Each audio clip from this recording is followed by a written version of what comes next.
တော့ညဟောညလိုက်နော်ညကဘူးလေဆ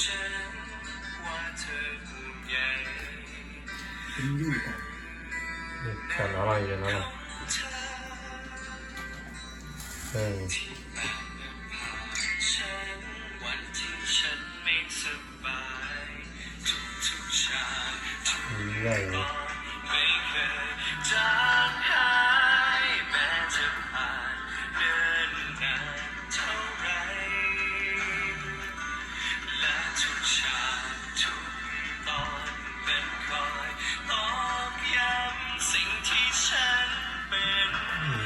ตั้งแต่เสียเธอไป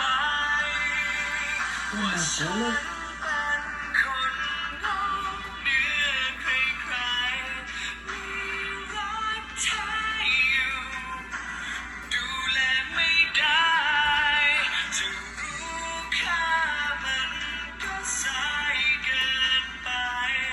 ปวดร้าวคิดอยากย้อนเรื่องราวแค่ไหนได้แต่ฝัน